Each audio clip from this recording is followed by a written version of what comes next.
हरिओम सभी को। सभी का स्वागत है क्लास में। हरिओम स्टार्ट नेहा करें जी। क्लास। हाँ, संस्था का नाम लेते हुए गुरु का नमन करते हुए आप शुरू करिए। गुरु परंपरा योग संस्थान में सभी का स्वागत है। और आज का जो विषय रहेगा आईसीटी मैराथन रहेगा। और आज हम कोशिश करेंगे कि आईसीटी को हम अच्छे से समझें, जो भी आपके डाउट्स हैं उसको क्लियर किया जाए। और लास्ट में हम PYQs लेंगे सो दैट आपके जो डाउट्स हैं वो क्लियर होते रहें। तो सबसे पहले ICT information and communication technologies का फुल फॉर्म है। इन केस का कभी आ जाता है तो आप उसको याद रखें। अब पूरा आईसीटी में क्या होता है, कंप्यूटर के बारे में हम सब कुछ पढ़ते हैं। और अगर हम कंप्यूटर के पहले बारे में जाने तो कंप्यूटर शब्द की जो उत्पत्ति होती है, इसका जो ओरिजिन हुआ है वो कंप्यूट शब्द से हुआ है। मीन्स किसी को इवेल्युएट करना, मीन्स गणना करना। तो इसमें क्या होता है, कुछ डाटा होते हैं, कुछ उन डाटा को हम इनपुट करते हैं कंप्यूटर में। कंप्यूटर के अंदर बहुत सारी प्रोसेसिंग्स होती हैं, लाइक सीपीयू, एएलयू, सीयू, है ना।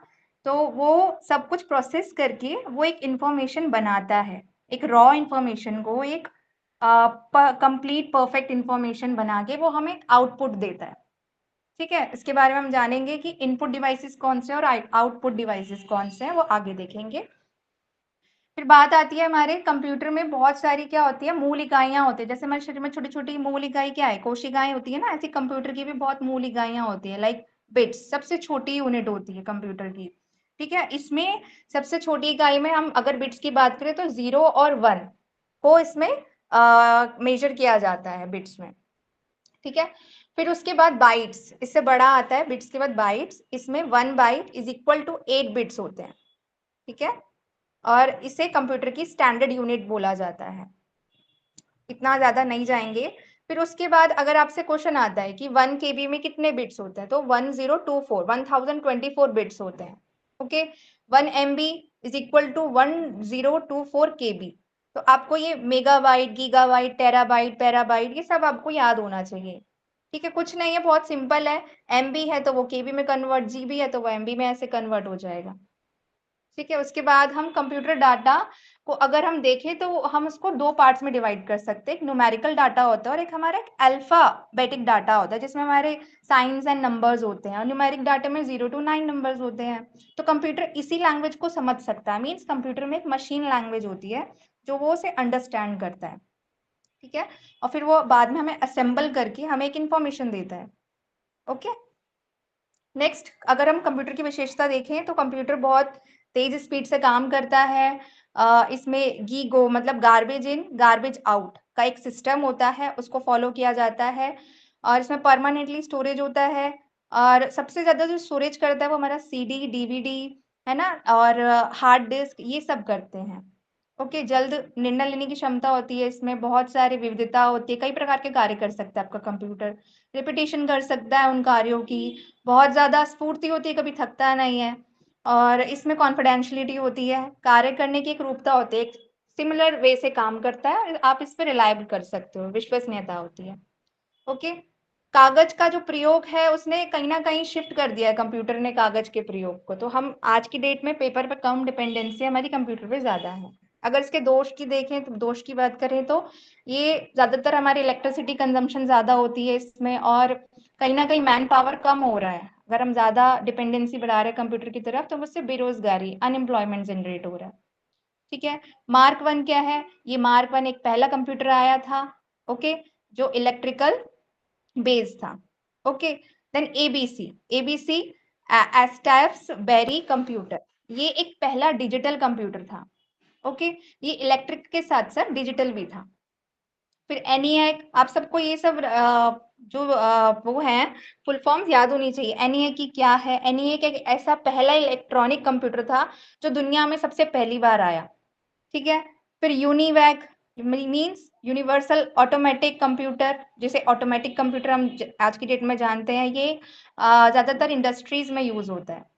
ठीक है, फिर हमारा माइक्रो प्रोसेसर्स, अगर हम माइक्रो प्रोसेसर्स पे आए तो इसमें हमारा इंटेल 4004 का एक कंप्यूटर आया और इसने एक रिवैल्यूएशन ला दिया था, पूरे हमारे क्रांति ला दी थी पूरे इंडस्ट्री के अंदर। और इसके द्वारा हमारे जो छोटे कंप्यूटर्स का निर्माण ज़्यादा होने लगा।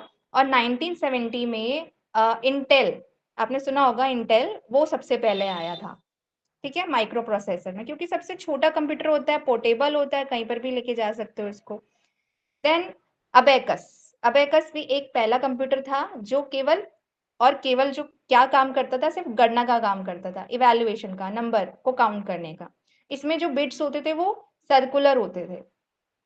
फिर आधुनिक कंप्यूटर के जो जनक अगर आ जाता है तो किसे माना जाता है, चार्ल्स बेबेज को। ओके, लेडी एडा अगस्टा, ये बाइनरी संख्या की आविष्कारक थी। इन्होंने बाइनरी संख्या जो आप 0 और 1 जानते हो ना, वो लेडी एडा अगस्टा लेकर आई थी। और ये दुनिया की पहली प्रोग्रामर भी थी, आप ये याद रखें। उसके बाद कंप्यूटर के प्रकार।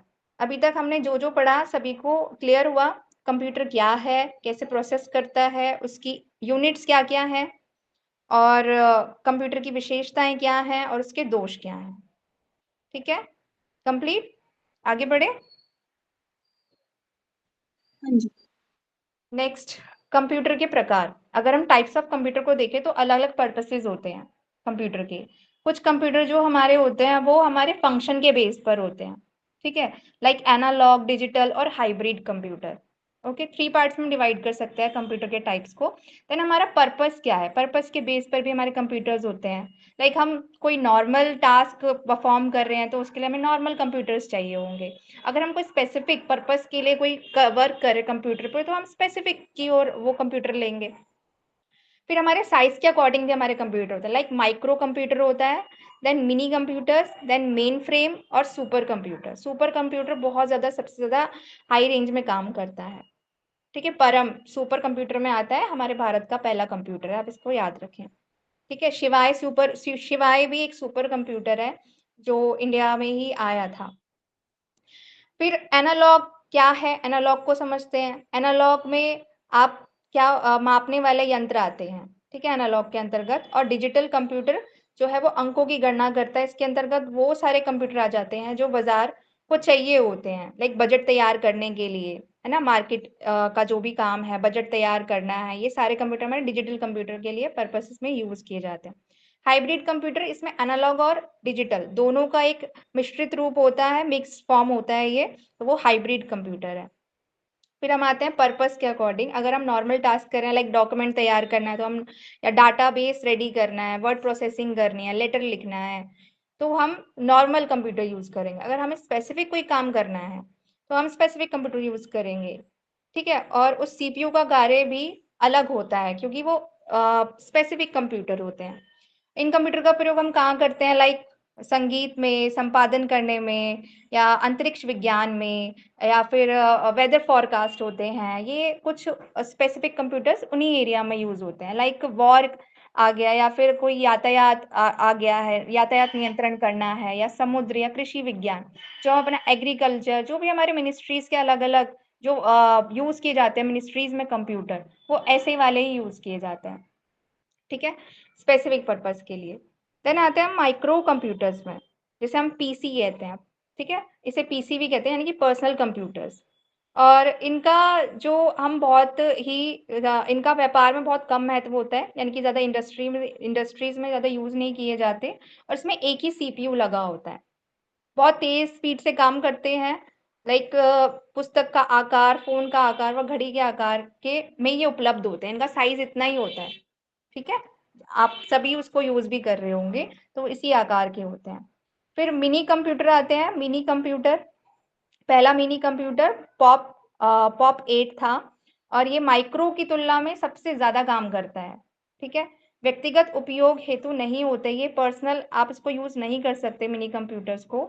और इस कंप्यूटर पे एक से अधिक लोग कार्य कर सकते हैं, इस चीज को आप लिख लीजिएगा कि मिनी कंप्यूटर पर एक से ज्यादा लोग काम कर सकते हैं, ठीक है। जबकि माइक्रो कंप्यूटर्स क्या होते हैं, पर्सनल यूज के लिए होते हैं।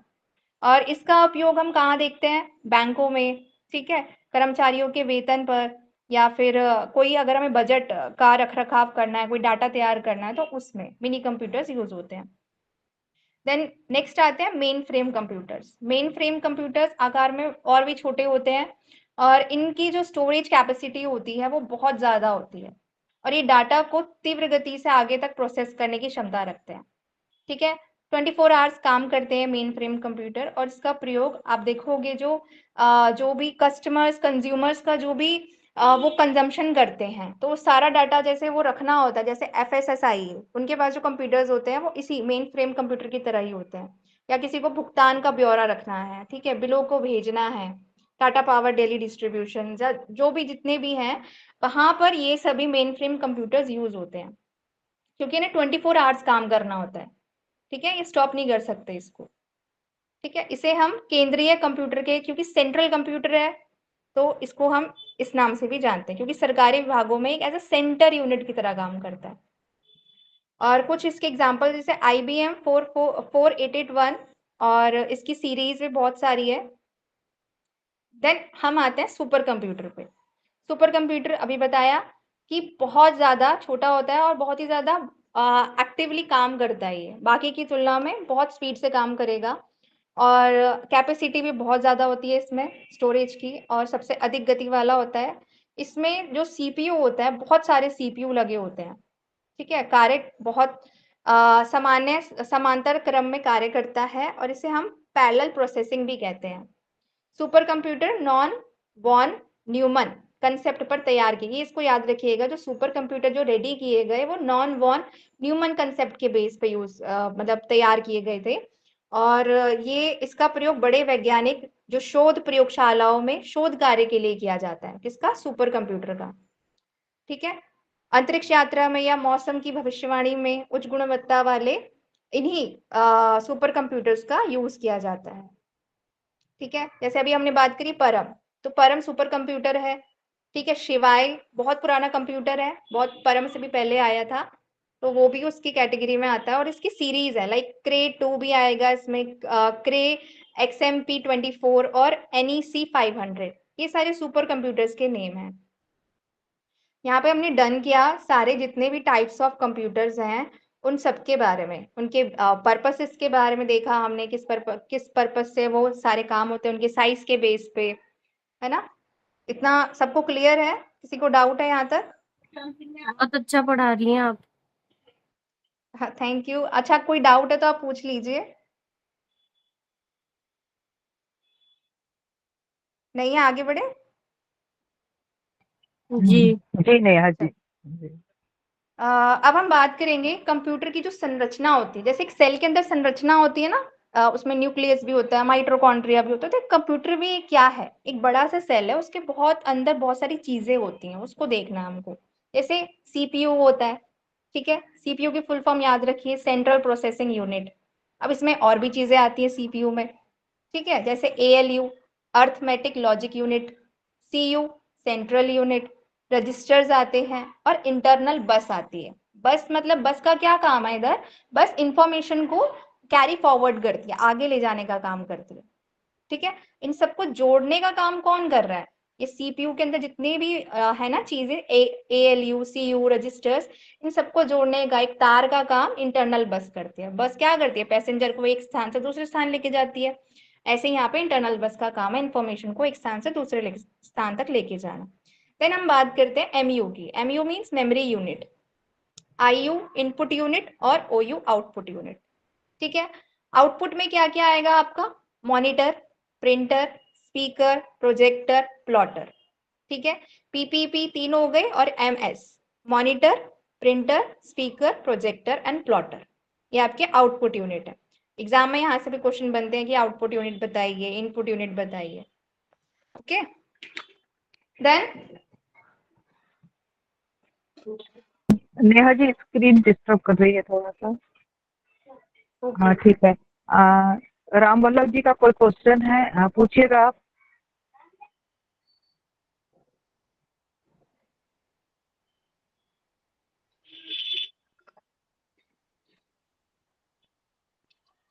पूछ लीजिए क्वेश्चन, इसका कोई क्वेश्चन है या लास्ट में ले सकते उन्होंने क्वेश्चन। पिंग किया हुआ है। नेहा जी उन्होंने पिंग किया हुआ है कि परम से पहले हाँ कौन जी। सा सुपर कंप्यूटर था। हाँ वही शिवाय, पूछना था। बाय। परम ठीक है। 8000 शायद पहला इंडिया का सेल्फ मेड कंप्यूटर था। परम हाँ, का सेल्फ में डेट कौन सा है और सिवाय का डेट कौन सा होगा, मैंने year, date of year? I think 1950, मैं एक बार फिर भी कंफर्म कर लूंगी इसको, मैं मैसेज कर दूंगी, है ना, ओके एक बार देखकर। इसके बाद हम आगे चलते हैं। ओके, कंप्यूटर में क्या होता है, इनपुट आउटपुट ये सारी डिवाइसेस होती हैं, और ये सब जो होती है इन सबको हम पेरिफेरल डिवाइसेस कहते हैं। पेरिफेरल मतलब जो उनको साथ लेके चलती है, इनके बिना काम ही नहीं हो सकता कंप्यूटर का। ठीक है। ALU, ALU arithmetic logic unit, जितनी भी आपको फुल फॉर्म्स लिखी है ना, आप एज इट इज आप अपनी आंखों के सामने आंखें बंद करके भी इसको याद कीजिए। एज आपको ये कंसेप्ट है, फैक्ट्स आपको याद रखने पड़ेंगे इन्हें, है ना, बार बार। ENIAC electronic numerical integrator and computer, इसकी फुल फॉर्म आती है। RAM means random access memory, ROM read only memory, C D compact disc, D V D digital video disc, H D D hard disk drive, S D D solid state drive. तो सबके आपको ये याद रखना है। अब हम चलेंगे मूविंग फॉरवर्ड टू कंप्यूटर की पीढ़ियां means generations of computer. Okay, तो सबसे पहली पीढ़ी, टोटल 5 पीढ़ी हुई है, और अब जो छठी पीढ़ी आ रही है वो एआई की आ रही है, आर्टिफिशियल इंटेलिजेंस की। ठीक है, उससे भी हाई लेवल पे आ रही है, बहुत ही स्मॉल क्वांटम लेवल पे, लाइक अणु लेवल पे आता है, तो और भी उसको छोटा किया जा रहा है। ठीक है, मदरबोर्ड को। अब हम प्रथम पीढ़ी पे चलेंगे। प्रथम पीढ़ी का जो डेट है, टाइमिंग है, वो 1940 से लगभग 1955 तक है, और इसमें आपके वैक्यूम ट्यूब यूज हुए थे, मैग्नेटिक मेमोरी यूज होती थी, और इसमें जो लैंग्वेज यूज की जाती थी सॉफ्टवेयर में वो थी मशीन लैंग्वेज। ठीक है, अगर हम इसकी बात करें क्या विशेषताएं थी, एक तो हानि क्या थी इसकी, एक तो बड़ा होता था, काफी स्पेस लेता था, खर्चीला भी बहुत था, कंजम्पशन बहुत होता था।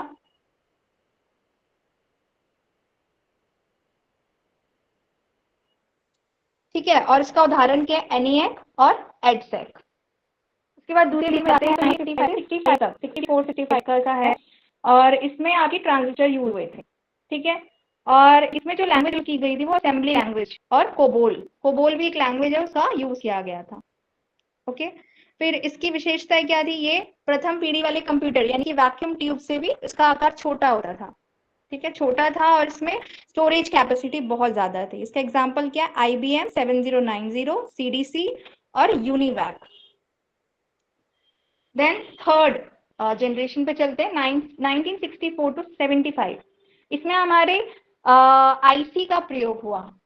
ठीक है, इंटरनल इंटीग्रेटेड सर्किट्स का, सॉरी इंटीग्रेटेड सर्किट्स याद रखेंगे, आईसी, और इसमें ओएस, ओएस प्रयोग होने लगे, और हाई लेवल लैंग्वेज, ठीक है, HLL का यूज होने लगा।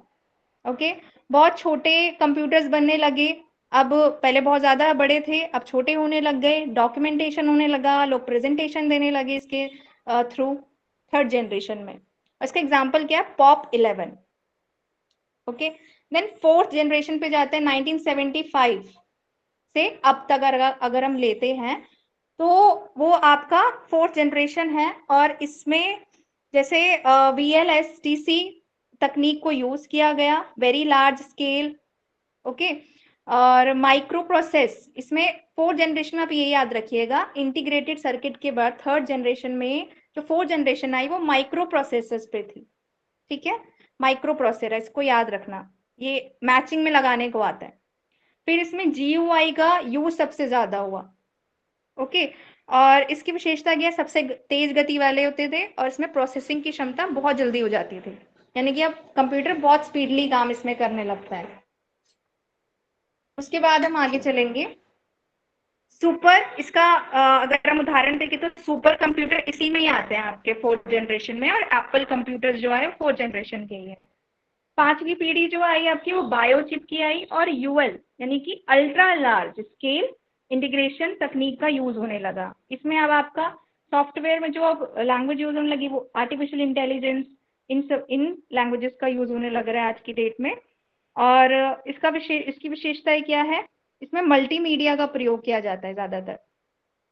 ओके, तो फर्स्ट पीडी में आपको वैक्यूम ट्यूब, सेकंड में आपको ट्रांजिस्टर, थर्ड में आईसी इंटीग्रेटेड सर्किट्स, फोर्थ में आपको माइक्रो प्रोसेसर और फिफ्थ जनरेशन में आपको यूएलएसआई याद रखना है या बायोचिप याद रखना है। डन? क्लियर है? हाँ जी। उसके बाद हम चलते हैं सॉफ्टवेयर टाइप्स ऑफ सॉफ्टवेयर। बहुत इंपॉर्टेंट कंसेप्ट है ये, सब एक अच्छे से समझना इस चीज को। सॉफ्टवेयर, हमारे टाइप्स ऑफ सॉफ्टवेयर 3 तरीके के होते हैं, system software, application software and utility software. System software means नाम से ही समझ में आ रहा है जो सिस्टम को जरूरत है ना, ऐसे सॉफ्टवेयर जो सिस्टम में ही ऑलरेडी रहते हैं। एप्लीकेशन सॉफ्टवेयर, जैसे हम कोई भी ऐप डाउनलोड करते हैं तो हमारे एप्लीकेशन सॉफ्टवेयर होते हैं, हम शॉर्ट फॉर्म में उसे ऐप ही बोलते हैं, मीन्स तब, लेकिन वो क्या कहलाते हैं, एप्लीकेशन सॉफ्टवेयर। देन नेक्स्ट आता है हमारे यूटिलिटी सॉफ्टवेयर। यूटिलिटी सॉफ्टवेयर जैसे कि नाम से हमें उसको यूटिलाइज करना, जो भी हम चीज अपने कंप्यूटर में यूटिलाइज कर रहे हैं उसको, उसके मेंटेनेंस के लिए, है ना, उसके क्लीनअप के लिए, उसको मैनेज करने के लिए, हर चीज को यूटिलिटी सॉफ्टवेयर भी होते हैं। आप अपने फोन में एक देखा होगा ब्रश टाइप का, आप उसको डाउनलोड कर लेते हो, क्यों करते हो, ताकि वो आपके पूरे फोन को क्लीन कर दे, है ना, स्टोरेज में जो भी वायरस एंटीवायरस आता है वो उसको क्लीन करे। ओके, तो वन बाय वन समझते हैं। पहले हम समझेंगे सिस्टम सॉफ्टवेयर। ये लो लेवल सॉफ्टवेयर होते हैं और ये यूजर्स को दिखता नहीं है, आपको दिखेंगे नहीं सिस्टम सॉफ्टवेयर, है ना। ये हार्डवेयर और यूजर के बीच एक इंटरेक्शन को लाता है। ये किसके बीच में इंटरेक्शन है, हार्डवेयर एंड यूजर्स के बीच का इंटरेक्शन है। इसके अगर एग्जांपल्स देखोगे, जैसे BIOS, ठीक है, बेसिक इनपुट आउटपुट सिस्टम, ये नाम याद रखना, सिस्टम सॉफ्टवेयर में आता है। देन कंपाइलर, इंटरप्रेटर और OS यानी कि ऑपरेटिंग सिस्टम, ये सब इसके सिस्टम सॉफ्टवेयर के एग्जांपल्स हैं। एप्लीकेशन सॉफ्टवेयर में चलेंगे तो यूजर कंप्यूटर से कुछ काम करा सके, इसलिए एप्लीकेशन सॉफ्टवेयर बनाया जाता है, ताकि यूजर उस कंप्यूटर में उस एप्लीकेशन से काम ले सके, इसलिए तो हम डाउनलोड करते हैं। और ये किसी खास काम के लिए हम यूज करते हैं, जितने भी ऐप्स होते हैं एक स्पेसिफिक पर्पस के लिए ही होता है, वो स्पेसिफिक काम करेगा। ओके, लाइक आपका व्हाट्सएप अलग, फेसबुक अलग, ये सब अपने अलग अलग पर्पस से काम करते हैं। देन यूटिलिटी सॉफ्टवेयर, ये हमारे सिस्टम को क्या करते हैं, हेल्दी रखने का काम करते हैं, मैनेज करते हैं, फाइल्स प्रोटेक्ट करने का काम करते हैं, ठीक है, हर एक्टिविटी को कंट्रोल करते हैं। ये सिस्टम को मैनेज और समस्या को ठीक करते हैं, प्रॉब्लम को सॉल्व करते हैं, ठीक है। इसके एग्जांपल्स क्या है, FMT, compression tool, disc cleanup, antiviruses and etcetera. Okay, अब नेक्स्ट पे चलते हैं और थोड़ा डिटेल में समझते हैं। सिस्टम ऑपरेटिंग में हमारा जो ऑपरेटिंग सिस्टम आता है उसके क्या क्या एग्जांपल्स हैं।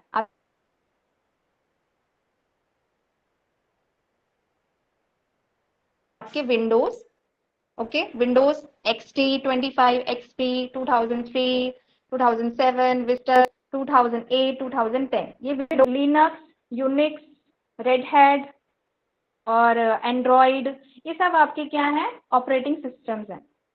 इंटरप्रेटर, ये कंप्यूटर प्रोग्राम को लाइन वाइज चेक करता है, जो भी कंप्यूटर प्रोग्रामिंग हो रही है वो उसको लाइन वाइज चेक करेगा और प्रत्येक लाइन को जो भी एरर आ रहा होगा ना उसको तुरंत आपको बता देगा कि यहाँ पे प्रॉब्लम आ रही है। तो इंटरप्रेटर का काम करता है वो। लाइक ह्यूमन ने कोई हाई लैंग्वेज यूज करी, तो इंटरप्रेटर जब ने देखा कि आपने कुछ गलत, उसमें एरर आ गया है, तो आपको तुरंत बता देगा, ठीक है, लाइन बाय लाइन, और कंप्यूटर उसको वो ठीक कर देगा अपनी लो लैंग्वेज से, ठीक है, लो लेवल लैंग्वेज से वो ठीक कर देता है। ओके, देन कंपाइलर, ये जो पूरा प्रोग्राम को एक साथ एग्जीक्यूट करता है और अंत में जो जितनी भी आपकी गलतियां आई हैं, त्रुटियां, एरर्स आए हैं प्रोग्राम में, वो आपको बता देता है। ये वाला जो है इंटरप्रेटर, वो साथ साथ बताता चलेगा, और कंपाइलर बाद में पूरा जब काम हो जाएगा, एग्जीक्यूट कर लोगे तब जाके बताता है, ठीक है। ह्यूमन ने अपनी हाई लेवल लैंग्वेज यूज करी, कंपाइलर ने त्रुटि को इकट्ठा करके फिर वो बाद में ठीक करता है, और कंप्यूटर उसको लो लैंग्वेज में वो ठीक कर देता है। देन एप्लीकेशन सॉफ्टवेयर पे आते हैं। अभी हमने बात करी सिस्टम सॉफ्टवेयर की। एप्लीकेशन सॉफ्टवेयर में जैसे वर्ड प्रोसेसिंग, आप सब यूज करते होंगे, माइक्रोसॉफ्ट वर्ड, है ना, वर्ड पैड, नोट पैड, ये सब आपके वर्ड प्रोसेसिंग में आते हैं। Then spreadsheet, presentation, web browser, development software, educational software, ये सब आपके किसके पार्ट है, एप्लीकेशन सॉफ्टवेयर के। देन आते हैं यूटिलिटी सॉफ्टवेयर पे, ठीक है। यूटिलिटी में फाइल मैनेजमेंट प्रोग्राम FMP ये होता है, ये ग्रुपिंग करता है और आपका छोटा बड़ा करना, फोल्डर डिलीट करना, जो भी काम होते हैं वो सारे यूटिलिटी सॉफ्टवेयर करता है। फॉर एग्जांपल विंडोज एक्सप्लोरर, ठीक है। फाइल कंप्रेशन प्रोग्राम, जैसे कोई फाइल बड़ी है उसको छोटा करना है तो वो भी इसी में ही आता है, यूटिलिटी वाले में।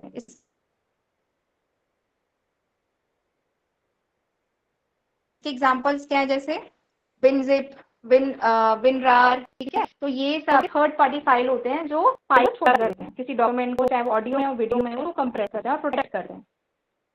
फिर आते हैं बैकअप एंड रिकवरी, ये सब आप इसमें आ रहे हैं, यूटिलिटी में आ रहे हैं। बैकअप करना, रिकवरी टूल, ये सब आपका इसी में आएगा। जैसे एग्जांपल है, आजकल आप क्लाउड स्टोरेज का यूज करते हो, क्यों? ताकि आप बैकअप रख लो उसके अंदर, है ना, गूगल ड्राइव, वन ड्राइव, इसलिए ताकि आपका वहां पे रिकवरी होती रहे और आपका डाटा वहां बैकअप होता रहे। सिक्योरिटी प्रोग्राम होते हैं, आप अपने सिस्टम को सिक्योर करने के लिए कुछ ऐसे एंटीवायरसेस क्या प्रोग्राम ले लेते हो वो, ठीक है, बाय कर लेते हो तो आपका पूरा सिस्टम सिक्योर है। Like antivirus, firewall, Windows OS, ठीक है, डिफेंडर हो गया, विंडोज फायरल वॉल हो गया, फायरवॉल, तो ये आपको सिक्योरिटी देते हैं, ठीक है। डिस्क मैनेजमेंट प्रोग्राम, ये भी इसमें होता है, जो भी डिस्क के अंदर प्रॉब्लम आ रही है उसको मैनेज करना, ठीक है, क्लीन अप करना, ओके। देन आते हैं हम ओपन सोर्स सॉफ्टवेयर पे। ऐसे सॉफ्टवेयर होते हैं जो सबके लिए ओपन होते हैं, हर कोई इसको शेयर कर सकता है, कोई भी PDF हो उसको वो शेयर कर सकता है, ठीक है। जैसे मोजिला फायरफॉक्स, ये हर किसी, ये इंटरनेट पर फ्री ऑफ कॉस्ट उपलब्ध रहता है, आप इसको यूज कर सकते हो। देन आते हैं हम हार्डवेयर पे।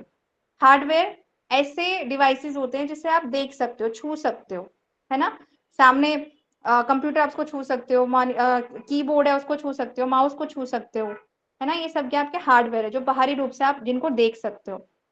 हार्डवेयर के टाइप्स क्या है? इनपुट हार्डवेयर कंप्यूटर को इंस्ट्रक्शंस देते हैं, आउटपुट हार्डवेयर क्या करते हैं? यूजर्स को रिजल्ट देता है ये, ओके।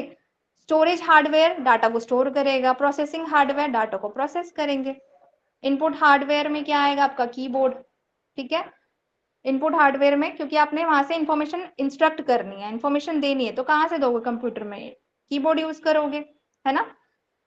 तो कहीं ना कहीं की में कितने कुल अक्षर होते हैं, नंबर होते हैं, चिन्ह होते हैं, करीबन 104 से 108 तक। कीबोर्ड का फुल फॉर्म है keys electronic yet board operating A to Z response directly. Keyboard के कुछ बटन्स हैं, एक बार आप इसको देख लेना, ठीक है। F1 का क्या काम है? ओपन हेल्प सेंटर है। F2 rename file folders, F5 से रिफ्रेश होता है, F12 से सेव करते हैं हम किसी डॉक्यूमेंट को, ओके। चलिए आगे चलते हैं, बहुत सारा है, बहुत कुछ पढ़ना है। मेमोरी पे चलते हैं, मेन पार्ट। मेमोरी दो तरीके की होती है, प्राइमरी मेमोरी मेन मेमोरी होती है। सेकेंडरी मेमोरी को ही हम ऑक्सिलरी मेमोरी भी कहते हैं। प्राइमरी मेमोरी में आपका रैम, रोम, कैच और रजिस्टर्स आते हैं, ठीक है। अगर आपका पावर कट हो गया तो यहाँ से भी डाटा क्या होता है? उड़ जाता है, ठीक है। कंप्यूटर का जो भी डाटा था वो उड़ जाएगा। और सेकेंडरी मेमोरी में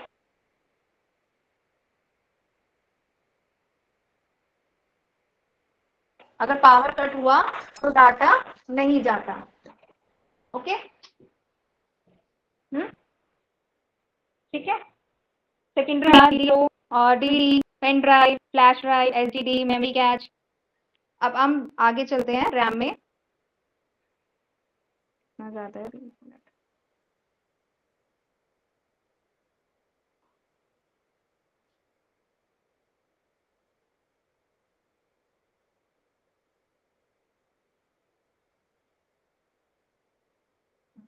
रैम क्या होती है? स्टैटिक होती है, डायनेमिक होती है। और रोम के बहुत सारे टाइप्स होते हैं। जैसे रैम के टाइप हैं, दो टाइप हैं, स्टैटिक रैम और डायनेमिक रैम। रोम के भी टाइप्स हैं, पी रोम, ईपी रोम, ईपी रोम और CD रोम। इंपॉर्टेंट है ये।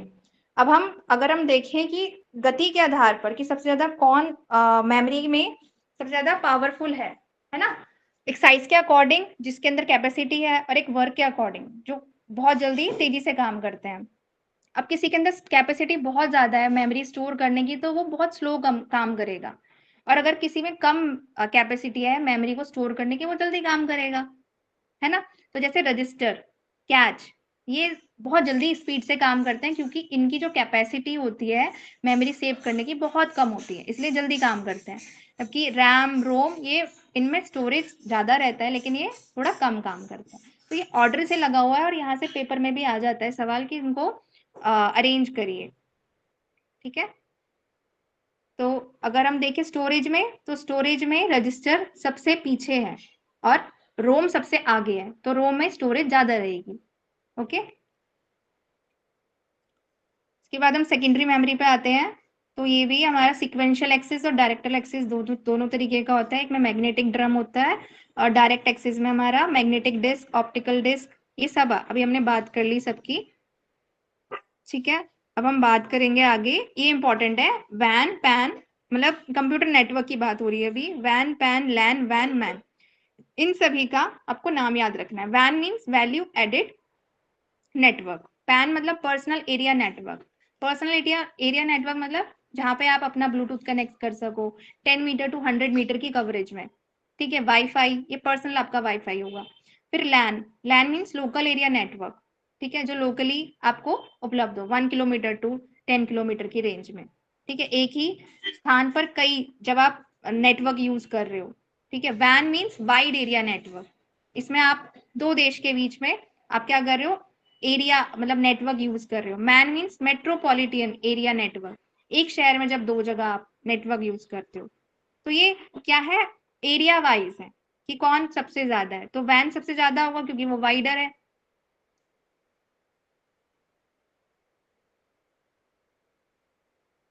देन आते सिंप्लेक्स, हाफ डुप्लेक्स और फुल डुप्लेक्स मोड में।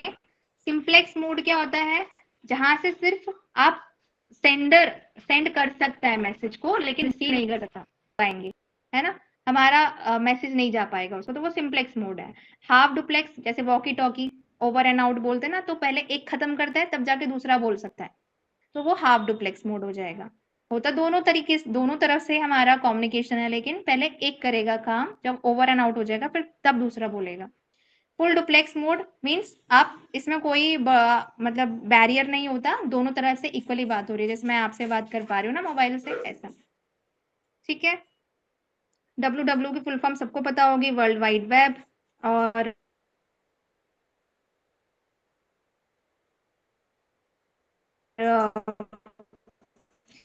इस पे हमारा एक वेब पेज होता है HTML। HTML का फुल फॉर्म क्या है, हाइपरटेक्स्ट मार्कअप लैंग्वेज। एक लिंक को संदर्भित करते, एक लिंक होता है एक तरीके का। मार्कअप यानी कि एक प्रतीक होता है, एक चिन्ह होता है। आपकी आवाज लैंग्वेज प्रॉपर जो नहीं भी आ पा उसकी रही मेरे लैंग्वेज है पास। वो। देन वायरस आ जाते हैं हमारे, वायरस हमने देखे अभी ऊपर, अभी आगे भी पढ़ेंगे। एंटीवायरस, अब हाँ, ओके बीच है। बीच में थोड़ा रुक रही है, तो शायद मेरे पास दिक्कत है या फिर औरों के पास भी है।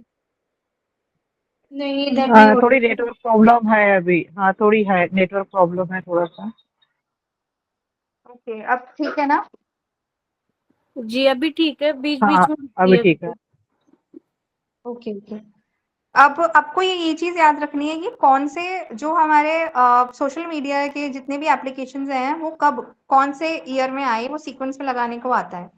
कि तो सोशल नेटवर्किंग साइट्स अगर हम देखें तो जैसे लिंक्डइन है, वो 2003 में आया। फेसबुक 2004 में आया, जिसके ओनर कौन है, मार्क जुकरबर्ग। यूट्यूब 2005 में आया है, जावेद करीम है इसके फाउंडर।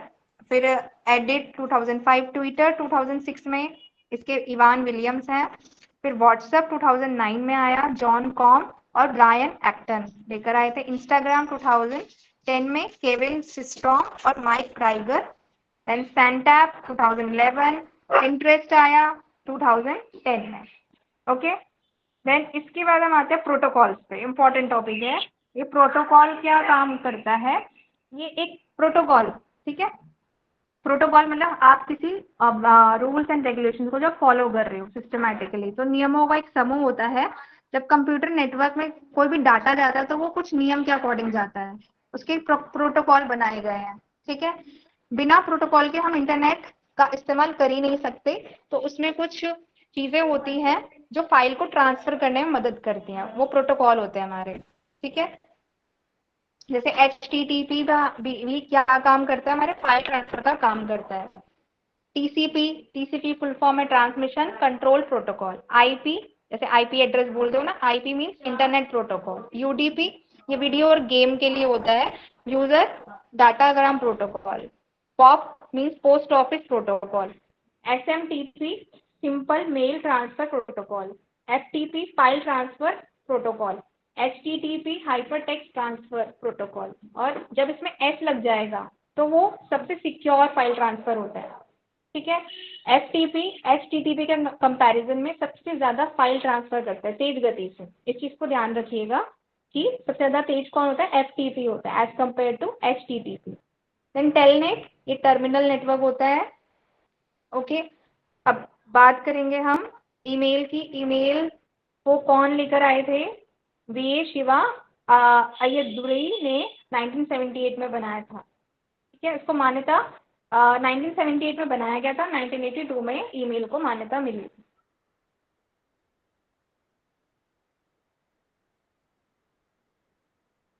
ठीक है, नेटवर्क की हमने बात कर ही ली है, सारे नेटवर्क की सिंपलेक्स आप ये पीडीएफ भेज देंगी? हाँ हाँ मैं भेज दूंगी, स्वाति जी भेज देंगे। नेटवर्क इशू है, बार बार रुक जा रही है। हाँ, ये पीडीएफ सभी को दे दी जाएगी, आप लोग खुद से पढ़ लीजिएगा।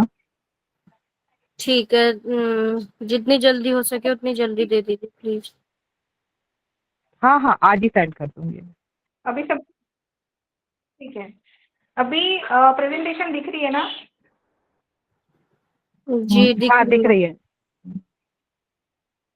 ठीक है, तो जनरेशन ऑफ कंप्यूटर्स है। एक बार ऊपर वाला स्लाइड देखोगे तो फर्स्ट जनरेशन वैक्यूम ट्यूब का था, second transistor, third integrated circuit, fourth generation VLSI का, और फिफ्थ जनरेशन ULSI का।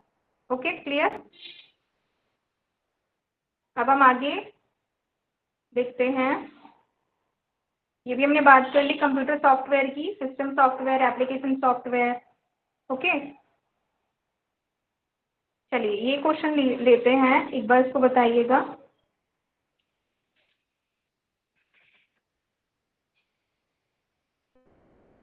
सही से दिख ही नहीं रहा।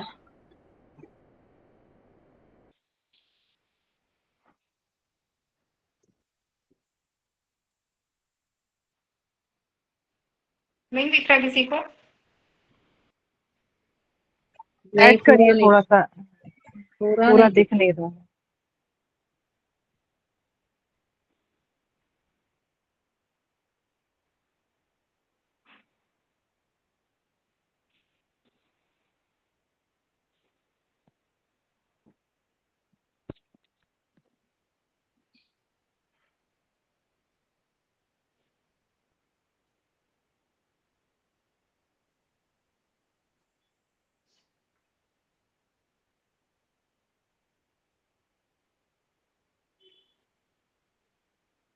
पूरा ओपन करिए ताकि फिर से आ जाए वो।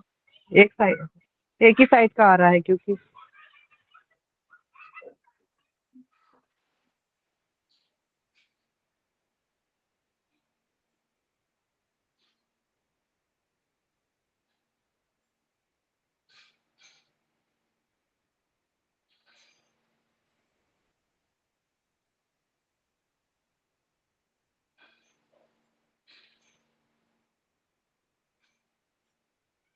फिर से प्रेजेंट करिए ना नेहा जी, हो सकता है ठीक हो जाएगा। फिर से प्रेजेंट करिए। मैं करती हूँ फिर से प्रेजेंट। नेटवर्क के कारण फिर से प्रेजेंट करिए।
स्क्रीन शेयर हो रही है? नहीं, अभी नहीं हो रही है। शायद नेटवर्क का बहुत ज्यादा प्रॉब्लम जा रहा है। एक सेकंड।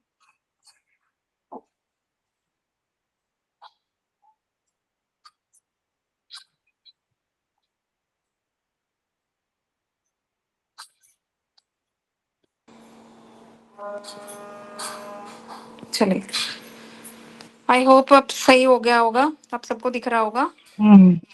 अब ठीक से दिख रहा है। ठीक है, चलो अभी क्वेश्चन आंसर्स लेते हैं। मिस अनीता एक नए सॉफ्टवेयर का उपयोग करने के लिए उत्साहित हैं, जो डाउनलोड करने के लिए स्वतंत्र रूप से उपलब्ध है, लेकिन वह स्रोत कोड को संशोधित या परिवर्तित नहीं कर सकती। तो अनीता इसका प्रयोग कर रही है, तो वो कौन सा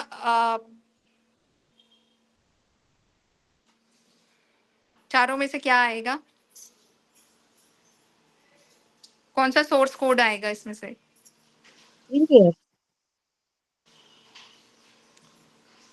फ्रीवेयर। यस, फ्रीवेयर क्या होता है? ये एक आपका इसमें पेड लाइसेंस है। ये इसमें आपको हर किसी को नहीं किया जा सकता इसमें शेयर। ओके, ये पब्लिकली नहीं होता। एक सॉफ्टवेयर है जिसमें एड्स वगैरह आते हैं, तो ये फ्रीवेयर उसके लिए होता है। आगे चलते हैं।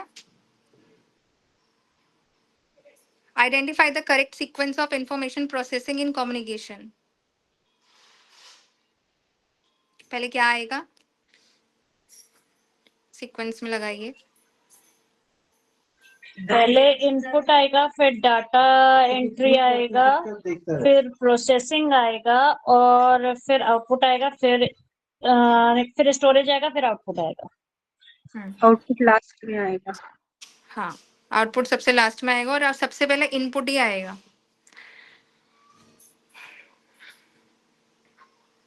A software is termed as an open software if open software को देखिए, ओपन मीन्स क्या? जो सबके लिए उपलब्ध हो, जो सबके लिए फ्री हो, जो हु कैन इजीली मॉडिफाई, है ना? First option the developer company is open. Second option. Second option. Second option, source code is available to share, study and modify. हाँ, ये कंपनी के लिए नहीं होता, ये सबके लिए होता है, पब्लिक के लिए होता है। तो anyone can share, can study and can modify. Okay, next.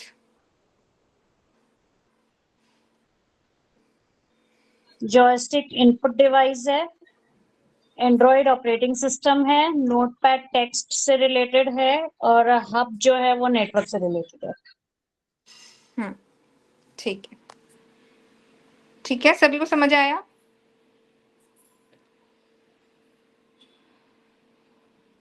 चलिए एक बार हम देखेंगे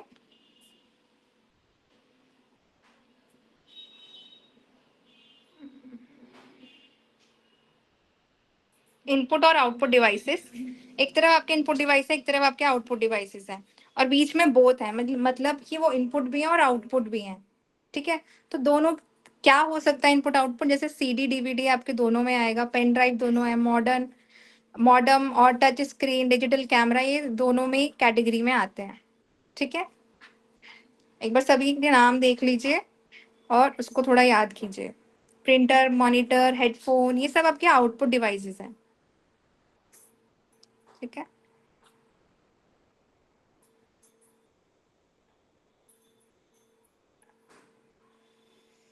चलिए अभी हमने एप्लीकेशन सॉफ्टवेयर के बारे में पढ़ा था। बताइए, the computer usage a boot strap, which of the following shows the part of a computer of which the boot strap is an example.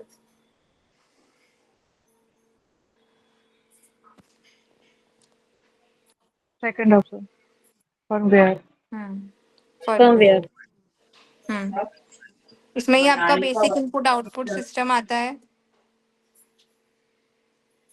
ठीक है, BIOS की फुल फॉर्म।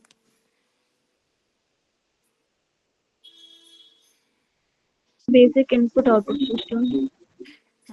ठीक है,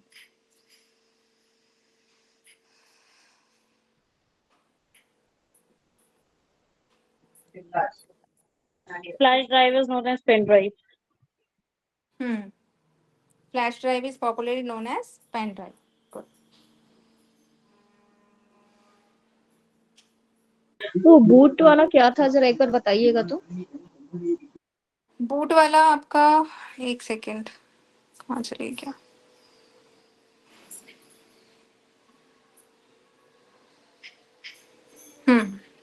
जैसे किसी ऑपरेटिंग सिस्टम में हमारा बूट स्ट्रैप होता है, ठीक है? एक सेकेंड, क्या हो रहा है? तो पहला प्रशिक्षक BIOS बूटस्ट्रैप लोडर एक प्रोग्राम है जो मशीन की EPROM और रोम, इन जो सेकेंडरी मेमोरी है, वो उसको चालू होने पर ये प्रोसेस द्वारा स्वचालित होता है, निष्पादन का काम करता है। जो भी एक्टिविटीज आपके प्रोग्राम में हो रही हैं उस मशीन में, उसको बूट करता है, ठीक है? और कंप्यूटर के ऑपरेटिंग सिस्टम को इंस्टॉल करना, उसको जारी रखना, बूटस्ट्रैप लोडर हार्ड डिस्क मतलब हार्ड ड्राइवर के बूट सेक्टर को ही ये पढ़ पाता है।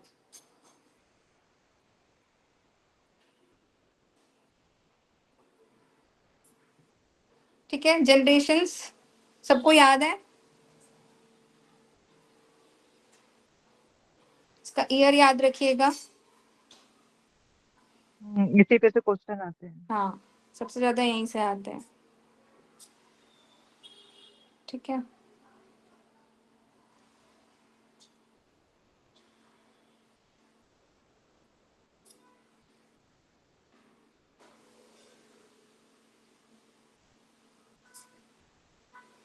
चलिए बताइए। One more defects occurring in the computer software that prevents the software from working is called. जब आप कंप्यूटर चला रहे हो और उसमें कोई बाधा आ जाए तो उसको क्या कहते हैं?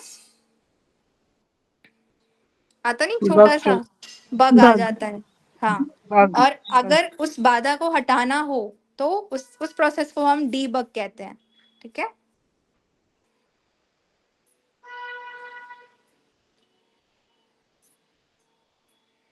Which of the following instruct the computer hardware to do and how to do it? कौन बताता है ये कंप्यूटर को? सॉफ्टवेयर। हाँ, ठीक है, सॉफ्टवेयर ही बताएगा।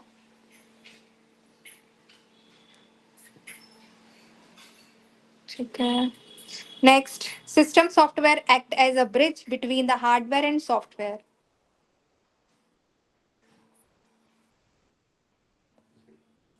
कौन एक सेतु की तरह काम करता है दोनों के बीच में? मैनेजमेंट होगा नहीं, प्रोसेसिंग होगा नहीं, एप्लीकेशन होगा नहीं, तो आपके जो सॉफ्टवेयर में यूटिलिटी सॉफ्टवेयर आता है। उपयोगिता। उपयोगिता। Yes. Next question, identify the correct sequence of the following technologies A to D used in first generation to fourth generation of computers. First generation vacuum tube, second transistors, फिर integrated circuits, then microprocessor. ठीक है, okay, अब तो काफी बार आ गया ये question. चलिए, computer memory types are volatile. ऐसी कौन सी मेमोरी है? वॉलेटाइल मीन्स क्या होता है? जो परमानेंट मेमोरी ना हो। तो परमानेंट मेमोरी कौन सी नहीं है इसमें से? आपका हार्ड डिस्क कट जाएगा, है ना? डी ऑप्शन आपका एलिमिनेट हो जाएगा।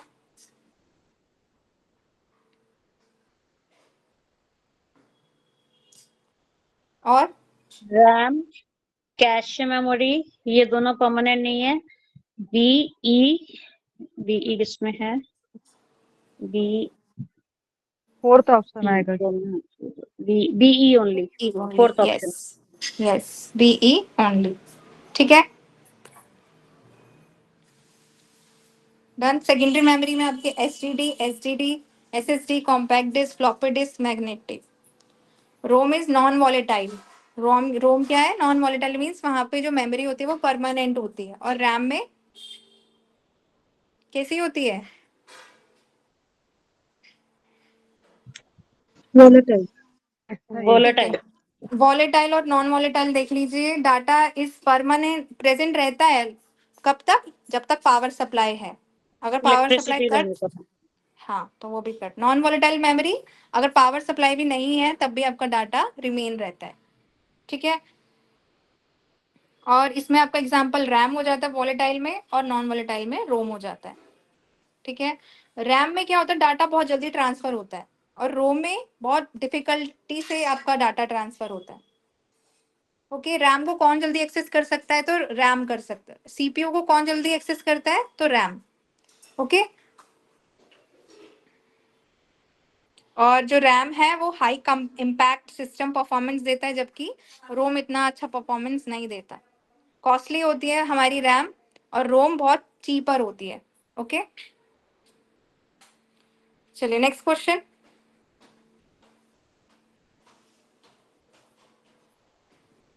Hard disk solid, USB, flash memory, magnetic and blue रे डिस्क। ये तो आपके ऑप्शन सामने ही दिख गए। गलत भी हो सकते हैं, जरूरी थोड़ा ना है कि सही है। अब सभी को लगाना है, देखना है क्या करेक्ट है क्या नहीं है। तो ब्लू रे डिस्क आपको हो जाएगा disk optical. Disk optical. Next, a computer uses RAM and ROM to store data. Which of the following statements describe ROM are true? It is used to boot up the computer when power is turned on. Its contents are retained when power is turned off. ठीक है, तो B and C only. Okay, RAM और रोम देख लेते हैं। Temporary storage होता है RAM में, रोम में परमानेंट स्टोरेज। एमबीज में हमारा रैम में, क्योंकि बहुत कम कैपेसिटी होती है इसके ना स्टोरेशन की, तो ये सिर्फ एमबीज में मेगाबाइट्स में ही डाटा स्टोर कर सकता है, जबकि रोम गीगाबाइट्स तक लेके जा सकता है कैपेसिटी को। ये रैम वॉलेटाइल होता है, रोम नॉन वॉलेटाइल होता है। नॉर्मल ऑपरेशंस के लिए हम रैम यूज करते हैं, जबकि रोम को हम एक स्टार्टअप प्रोसेस में हम रोम यूज करते हैं। राइटिंग डाटा बहुत फास्टर होता है, और रोम में राइटिंग डाटा बहुत स्लोअर होता है। इसके कुछ आपके सामने दिए हुए हैं टाइप्स रैम के, जैसे S RAM, static RAM. Okay, RAM की फुल फॉर्म, रोम की फुल फॉर्म सबको पता है? कोई बता सकता है? Random access memory. Random access memory, read only memory. Very good, ठीक है। पी रोम, ईपी रोम और ईईपी रोम, इसकी डेफिनेशन किसको पता है, फुल फॉर्म? प्रोग्रामेबल है, एक इरेजेबल है, एक इलेक्ट्रिकली इरेजेबल है। वेरी गुड, ठीक है। और D RAM means? Dynamic. Very good, static and dynamic. बहुत अच्छे, गुड। ठीक है, तो आपका जो डी रैम होता है वो बहुत स्लोअर होता है एस रैम से, जबकि एस रैम बहुत फास्टर होता है डी रैम से।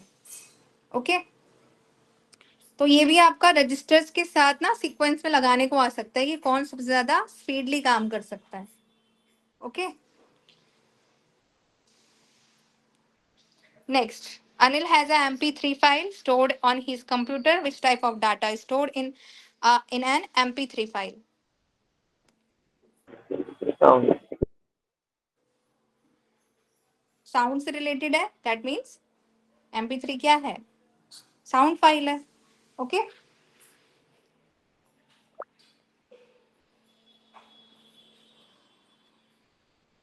चलिए कुछ, स्वाति जी टाइम हो गया क्या? नहीं, अभी है आपके पास में 7-8 मिनट है। 7 बजे सर ज्वाइन करेंगे, तो तब तक आप लीजिएगा। ओके, चलिए, ब्राउजर और इन सर्च इंजन में क्या डिफरेंस होता है एक बार देख लेते हैं। जो ब्राउजर्स होते हैं एक तरीके के सॉफ्टवेयर एप्लीकेशंस की तरह ही ये डिस्प्ले करते हैं हमारे वेब पेजेस पे। लाइक गूगल क्रोम आ जाता है आपका ब्राउजर में, Firefox, internet explorer, safari, opera, ये सब आपके ब्राउजर्स हैं। सर्च इंजन में क्या आएगा आपका, गूगल, बिंज और याहू।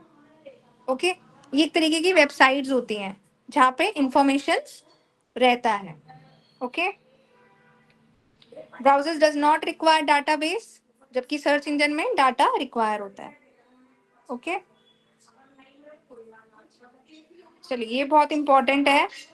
जो साइबर अटैक्स होते हैं ना, उसमें बहुत सारे टाइप्स होते हैं, लाइक फिशिंग, स्निफिंग अटैक, है ना, स्कैमिंग। तो उसको कंट्रोल करने के लिए बहुत सारे वो बनाए गए हैं टूल्स। तो उसको पढ़ के आपको ये मैचिंग करना है, पहले क्या आएगा। ठीक है। Illegal access to a computer system is known as Hacking. Hacking.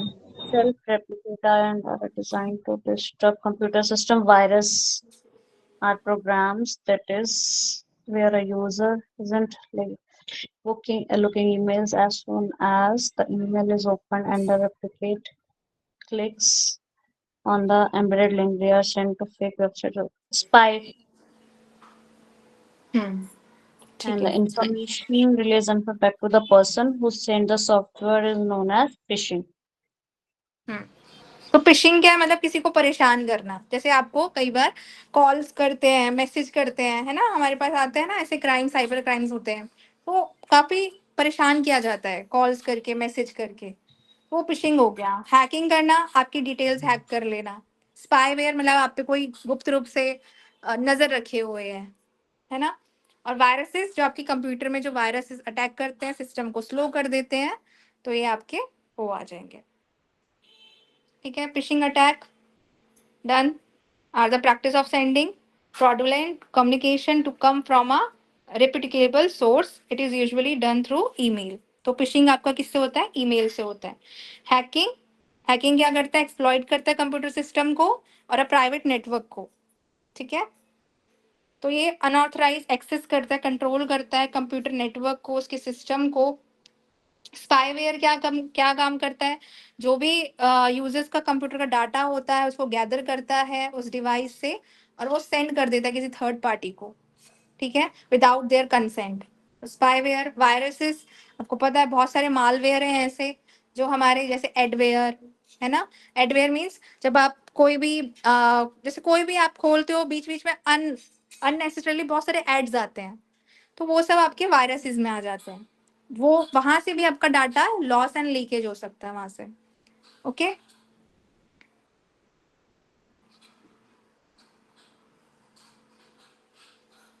Then ये इंपॉर्टेंट है कि IPv4 क्या है और IPv6 क्या है।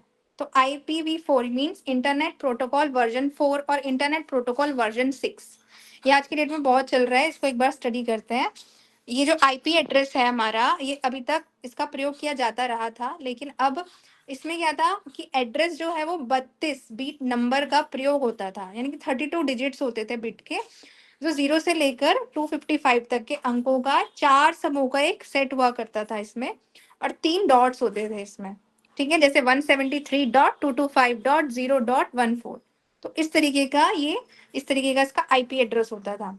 जब IPv6 में गए, वर्जन 6 में जाते हैं, तो वहां पे 32 बिट एड्रेस कम होने लगे धीरे धीरे, जिसके कारण क्या हुआ कि 128 बिट नंबर का प्रयोग होने लगा अब। ओके। इस व्यवस्था में कुल 2128 IP एड्रेस प्रदान किए जा सकते हैं, मतलब और ज्यादा लार्ज स्केल पे। ठीक है। इसमें हेक्सा 8 समूह को लिया जाता है। ठीक है, हेक्साडेसिमल अंकों का यूज किया जाता है। उसमें 4 समूह बनाए जा रहे थे, इसमें 8 समूह बनाए जा रहे हैं। ठीक है, जैसे आपको दिख रहा होगा नीचे हेक्साडेसिमल है।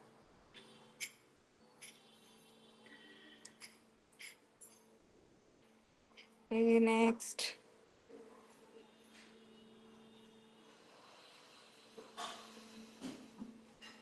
ये इंपॉर्टेंट है। इंट्रानेट, एक्स्ट्रानेट और इंटरनेट एक्स्ट्रा और इंट्रानेट क्या होता है? इंटरनेट हमारा सबके लिए पब्लिकली होता है। अगर हम एक्स्ट्रानेट की बात करें तो उसका जो डायमेंशन है वो और छोटा है, और इसको सिर्फ कौन यूज कर सकते हैं? Suppliers and customers.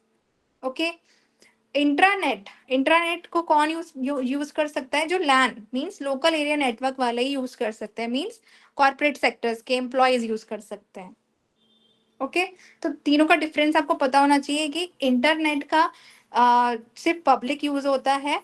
ठीक है। एक्स्ट्रानेट सप्लायर्स एंड कस्टमर्स, जो इंडस्ट्रीज में जो भी अपना बिजनेस करते हैं वो, और इंट्रानेट और उसका स्मॉलर लेवल हो जाता है, means corporate sector employees. Okay.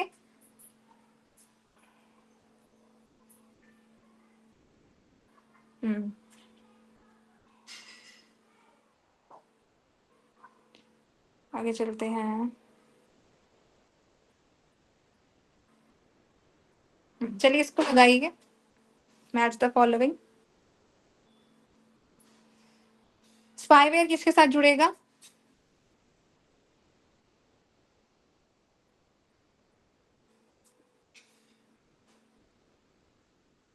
Fourth के साथ।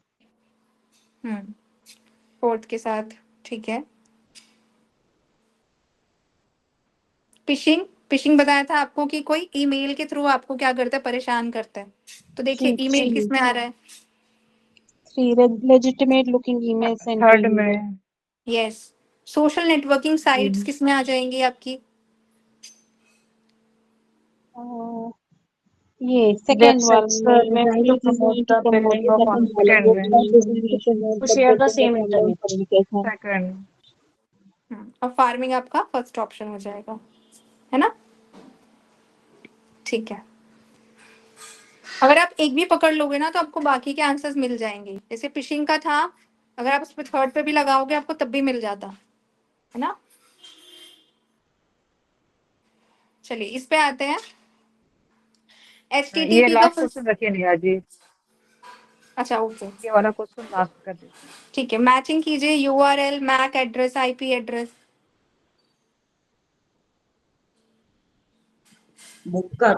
एक HTTP, the main protocol that governs the transmission. Then URL, unique the address. website address that is typed into the addressee. MAC address.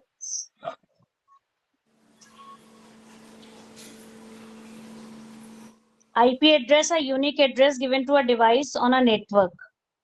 Very good, ठीक है। तो ए हो जाएगा। IP address तो ये होगा ना third, an address given to each device. हर एक डिवाइस का each अलग device, IP एड्रेस होता है। address given to each device on a network. Yes, MAC ठीक है। address. मैक एड्रेस जाएगा, है ना, ऊपर फर्स्ट के साथ। चलिए कंप्लीट हो गया इधर। बस ये वेब पेज आप याद रखिएगा, HTTPS ये आपका प्रोटोकॉल है, www सब डोमेन है। उसके बाद जो मेन आप .com@gmail.com जो भी लगाते हो वो डोमेन होता है। Then last path and page होता है, ठीक है।